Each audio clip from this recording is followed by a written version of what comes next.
2016ರಿಂದಲೇ ಕರ್ನಾಟಕ ರಾಜ್ಯದ ಮಾಲಿನ್ಯ ನಿಯಂತ್ರಣ ಮಂಡಳಿಯವರು POP ಗಣೇಶ ಯೂಸ್ ಮಾಡೋದನ್ನು ನಿಷೇಧ ಮಾಡಿದ್ದಾರೆ.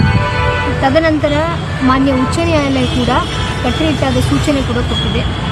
ಯಾವುದೇ ಕಾರಣಕ್ಕೂ ಪರಿಸರದ ಹಿನ್ನೆಲೆಯಲ್ಲಿ, ಪರಿಸರವನ್ನು ಕಾಪಾಡುವ ಹಿನ್ನೆಲೆಯಲ್ಲಿ ನಾವು POP ಸಂಬಂಧಪಟ್ಟಂತೆ ವಸ್ತುಗಳನ್ನು ನಾವು ಬಳಕೆ ಮಾಡಬಾರ್ದು ಅಂತ. ಸೊ ಈ ನಿಟ್ಟಿನಲ್ಲಿ ಹೋದ ವರ್ಷವೂ ತಮಗೆಲ್ಲ ಗೊತ್ತಿದೆ, ನಾವು ಇದೇ ತಿಂಗಳಲ್ಲಿ ಹೋದ ವರ್ಷವೂ ಸಹ POP ಗಣೇಶವನ್ನು ನಿಷೇಧವನ್ನು ಮಾಡಿದ್ದೀವಿ. ಇಡೀ ಜಿಲ್ಲೆಯಲ್ಲಿನೇ ವ್ಯಾಪ್ತಿಯಲ್ಲಿ ನಿಷೇಧ ಮಾಡಿದ್ದು ಇದೆ. ಬಟ್ ಈಗ ಈ ವರ್ಷದ ಗಣೇಶ ಹಬ್ಬದ ಹಿನ್ನೆಲೆಯಲ್ಲಿ ಈಗಾಗಲೇ ನಮಗೆ POP ಗಣೇಶ ಬಂದಿರೋದಾಗಿ ನಮಗೆ ಮಾಹಿತಿ. ನಾವು ನಮ್ಮ ತಂಡವನ್ನು ಕೂಡ ಕಳಿಸಿದ್ದೀವಿ.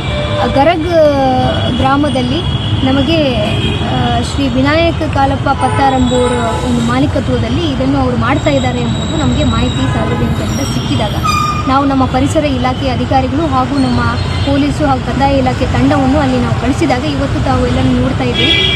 ಈಗ ಸದ್ಯಕ್ಕೆ 3 ದೊಡ್ಡ ಗಾಡಿಗಳಲ್ಲಿ ನಮಗೆ 184 ಗಣೇಶ ವಿಗ್ರಹಗಳನ್ನು POP ವಿಗ್ರಹಗಳು ನಾವು ಸೀಸ್ ಮಾಡಿದ್ದಾರೆ. ಒಂದು ಕಡೆ ನಮಗೆ 75 ಗಣೇಶ ಮೂರ್ತಿಗಳು ಸಿಕ್ಕಿದ್ದಾವೆ POPಯಿಂದ ಆಗಿರೋದು, ಇನ್ನೊಂದು ಕಡೆ 109 ವಿಗ್ರಹಗಳು ನಮಗೆ ಸಿಕ್ಕಿದ್ದಾವೆ. ಸೊ ಒಟ್ಟಾರೆಯಾಗಿ 184 ಗಣೇಶ ಮೂರ್ತಿಗಳು POPಯಿಂದ ಆಗಿರೋದು ಇವತ್ತು ಸೀಸ್ ಮಾಡಿಕೊಂಡು ಈಗ ಮುಂದಕ್ಕೆ ಕಾನೂನು ರೀತಿಯ ಕ್ರಮಗಳನ್ನು